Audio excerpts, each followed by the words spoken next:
উনি একজন বাংলাদেশির আচার ব্যবহারে প্রভাবিত হয়ে ইসলাম গ্রহণ করেছে। বলেন আল্লাহু আকবার। এটা কিন্তু আমাদের বাংলাদেশের জন্য একটা গর্বের বিষয়। সেলিম 1, সেলিম 2, সেলিম 3। তাহলে সেই দিন বেশি দূরে নয় যেই দিন দক্ষিণ কোরিয়ার রাস্তাতে বের হলে মানুষের মুখে আসসালামু আলাইকুম শোনা যাবে। সেই দিন বেশি দূরে নয় যেই দিন দক্ষিণ কোরিয়ার রাস্তাঘাটে আজানের আওয়াজ সব জায়গা থেকে পাওয়া যাবে। 탈 때 버스 드라이버가 아살라무 알라이쿰 할 거고 스트릿 워킹 하다가 아잔 들어요. ফাইনাল ডেথ, মৃত্যুটা আসলে বাংলাদেশ বা বাংলাদেশের মতো এমন কোনো দেশেই হওয়া উচিত যেখানে অন্তত আজানের আওয়াজটা শোনা যায়। আসসালামু আলাইকুম ওয়া রাহমাতুল্লাহি ওয়া বারাকাতুহু। আলহামদুলিল্লাহ ওয়াহদাহু ওয়াসসালাতু ওয়াসসালামু আলা মান লা নাবিয়্যা বা'দা। আলহামদুলিল্লাহ, আজকে আমরা আমার পাশে যে ভাই দাঁড়িয়ে আছেন তিনিও আব্দুল্লাহ, আমিও আব্দুল্লাহ। মাশাআল্লাহ, আব্দুল্লাহ এই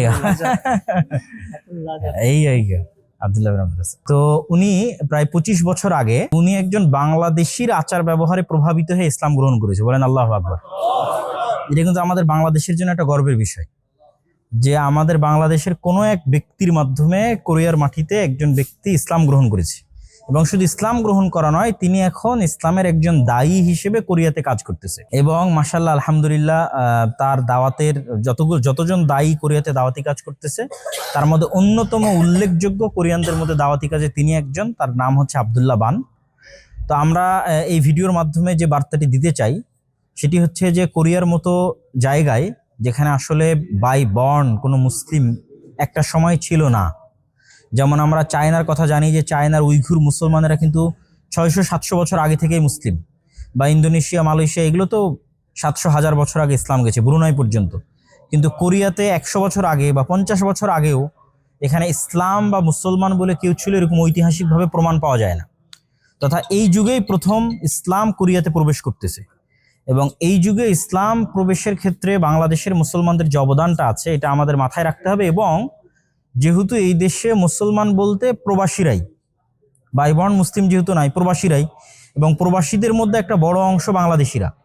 তো উনি যে দাওয়াতটা, আমি ওনার সাথে যখন কথোপকথন করি, উনি যে দাওয়াতটা দিতে চেয়েছেন, ওনার দাওয়াতটা হচ্ছে যে উনি যেহেতু একজন বাংলাদেশির আচার ব্যবহার, চাল চরিত্র, সততা, আমানতদারিতা, তার পাংচুয়াল লাইফ, ঠিক আছে, এইটা দেখে প্রভাবিত হয়েছেন। ওনার দাওয়াত হচ্ছে যে যত মুসলমান বর্তমানে কোরিয়াতে আছে, প্রবাসী মুসলমান, তারাও যদি তাদের আচার ব্যবহার, চাল চরিত্র একজন উন্নত এবং সর্বশ্রেষ্ঠ মুসলমানের স্তরে নিয়ে যায়, তাহলে এটি হবে আমাদের দাওয়াতি কাজের সবচেয়ে বড় মাধ্যম। যেই বাংলাদেশি ভাইয়ের আচার ব্যবহারে উনি ইসলাম গ্রহণ করেছে, সেম ওই বাংলাদেশি ভাইয়ের আচার ব্যবহারে তার মালিকও ইসলাম গ্রহণ করেছে। আল্লাহু আকবার। assalamu alaikum warahmatullahi wabarakatuh. ওয়া আলাইকুম আসসালাম ওয়া রাহমাতুল্লাহ। 내가 목이 조금 안 좋아서 부르 좀 해. 나는 방글라 사람이 다와 해가지고 무슬림 됐어요. 또 내가 방글라데시에 12번 갔는데 거기 나 다와 했던 사람이 이름이 셀림바이. 이 셀림바이 고향이 루신디. নরসিংদীর সেলিম ভাই। 이 사람이 나 무슬림 만들었으니까 내가 거기에 갔어요.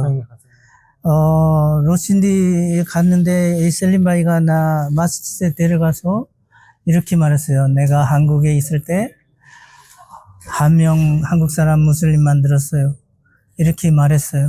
근데 내가 아니요, 그거 아니고 그 한 명이 20년 후에 50명 다화시키고 무살라 26개 만들었고, 그 한 명이 지금 한국에 그 코리아 무슬림 um마라는 커뮤니티만 지금 하고 있어요.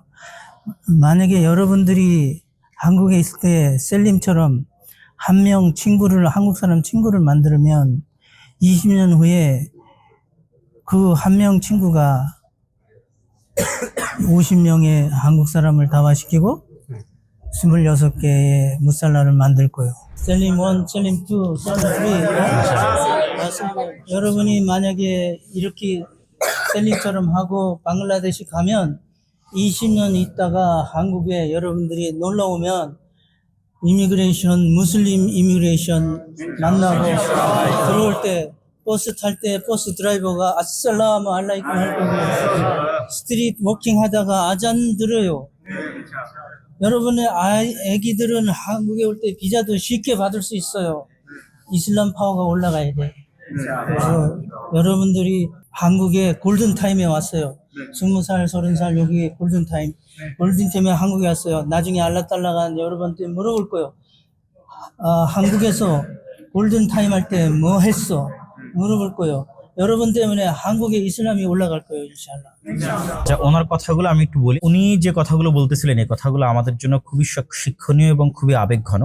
সেই কথাগুলো সারমর্ম হচ্ছে, উনি যে ভাইয়ের মাধ্যমে হেদায়েত প্রাপ্ত হয়েছেন তিনি বাংলাদেশের নরসিংদী জেলার সেলিম ভাই, এবং সেলিম ভাই যখন তাকে এই কোরিয়াতে রেখে যায় তখন একমাত্র একজন মুসলমান হচ্ছে তিনি। আর গত 25 বছর, মানে ওনার মুসলমান হওয়ার সময় হলো 25 বছর, গত 25 বছরে ওনার হাতে মুসলমান হয়েছে 50 জন। কতজন? 50 জন।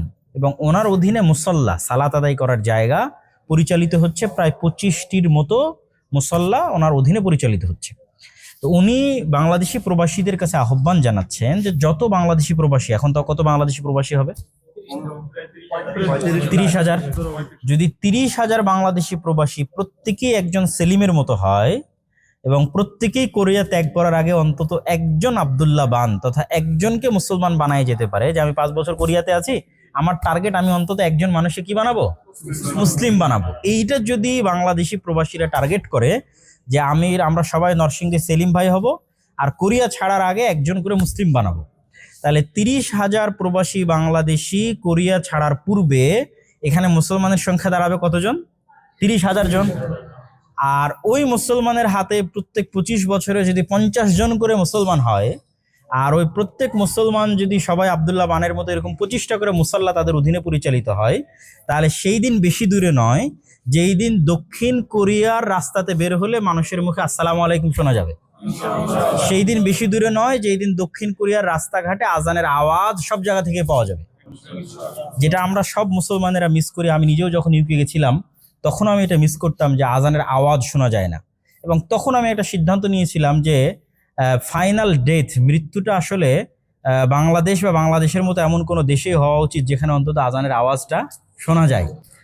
অন্য কোনো দেশে পার্মানেন্টলি থাকা যেখানে আসলে আজানের আওয়াজ শোনা যায় না, এটা অনেক বড় একটা হতাশার কারণ। তো উনি বলতেছে যে উনিও কিন্তু এটা ফিল করতেছে যে দক্ষিণ কোরিয়ার রাস্তাঘাটে যেন আমরা আজানের আওয়াজ শুনতে পাই এবং সালামের আওয়াজ শুনতে পাই। এবং আপনারা যখন দক্ষিণ কোরিয়া আসবেন তখন ইমিগ্রেশন অফিসার যিনি আপনাদের রিসিভ করবে তিনিও কি হবে? মুসলিম হবে। তো এই দাওয়াত এবং এই আহ্বানটা উনি আমাদেরকে দিচ্ছে। ওনার এই আহ্বান এবং ডাকে আমি মনে করি আমাদের জন্য অনেক কিছু শিখার আছে। আল্লাহ সুবহানাহু ওয়া তাআলা আমাদের কবুল করুক, আল্লাহুম্মা আমিন। 한국에서 다 와야 돼. 첫 번째는 여러분들이 모범을 보여야 돼. 여러분들이 좋은 사람이라고 한국 사람들이 생각할 수 있도록 똑바로 살아야 돼. 두 번째는 한국 사람은 한 명 친구 만들어야 돼. 중요한 거 베리 임포턴트. 친구 만들어야 돼. 먼저 친구가 돼야지 그 다음에 이슬람으로 다와할 수 있어요. 먼저 친구를 만들어요. 그 다음에 친구를 만드는 다음에 나를 소개해 주세요. 내가 다와할게 인শাআল্লাহ. তো ওনার এই কথার সারমর্ম বলতেছে, কোরিয়া প্রবাসীদের জন্য এটি তার টিপস, কৌশল, যে যারা দক্ষিণ কোরিয়ানদের মধ্যে দাওয়াতি কাজ করতে চায় এবং সকল প্রবাসীরই করা উচিত, তাদের জন্য উনি 3টে কাজ দিচ্ছেন। এক, যেটাতে উনি শুরু করেছেন যে আচার ব্যবহার, চাল চরিত্র, কথাবার্তা, সত্যবাদিতা, আমানতদারিতা, ন্যায়পরায়ণতায় সর্বোচ্চ শীর্ষে থাকতে হবে, যাতে আপনি আপনার মালিক হোক অথবা আপনার কোরিয়ান যারা আপনার আশেপাশে উঠা বসা করছে, যাদের সাথে কাজ করতেছেন, তাদের কাছে আপনি একজন ভালো মানুষ হিসেবে বিবেচিত হন, আপনাকে ট্রাস্ট করা যায়, বিশ্বাস করা যায়, আস্থা রাখা যায় আপনার উপর, এরকম একজন মানুষ হিসেবে আপনি তাদের কাছে পরিগণিত হন। 2 নম্বর, আপনি যখন এই লেভেলে চলে যাবেন তখন আপনি যদি কাউকে টার্গেট করেন যে তার সাথে আপনি বন্ধুত্ব করবেন, যে কেউ কিন্তু আপনার সাথে তখন বন্ধুত্ব করতে চাইবে, কেন অলরেডি তার আপনাকে চেনা হয়ে গেছে, আপনার উপর আস্থা রাখতে পারে, বিশ্বাস করতে পারে। ফলত আপনাকে টার্গেট করে বন্ধু বানাতে হবে এবং একজন বন্ধুর সাথে যেমন ধরনের আদান প্রদান হয় তেমন ধরনের আদান প্রদানই চেষ্টা করতে হবে, হাদিয়া দেওয়া অথবা উঠা বসা করা, খোঁজ খবর নেওয়া, ঠিক আছে, যেভাবে বন্ধুত্ব রক্ষা করা যায় তাকে ঘনিষ্ঠ এবং কাছের বন্ধু বানাতে হবে। 3, যখন বন্ধু হয়ে যাবে এবং আপনার আচার ব্যবহার, চাল চরিত্র সে জানে, এখন আপনার তো কথাবার্তার মধ্যে অটোমেটিক দাওয়াত চলে আসবে, এখন আপনি আনুষ্ঠানিকভাবে তাকে ইসলামের দাওয়াতটা দিতে পারেন। এবং যদি না দিতে পারেন, আপনার পক্ষে সম্ভব না হয়, তাহলে উনি বলতেছে আমার কাছে নিয়ে আসবেন, বা এরকম আর যারা কোরিয়ান ভাষাও জানে এবং ইসলাম সম্পর্কে জানে, তাদের কাছে নিয়ে আসবেন, তখন উনি তার কাছে সেই দাওয়াতটা পৌঁছে দেবে।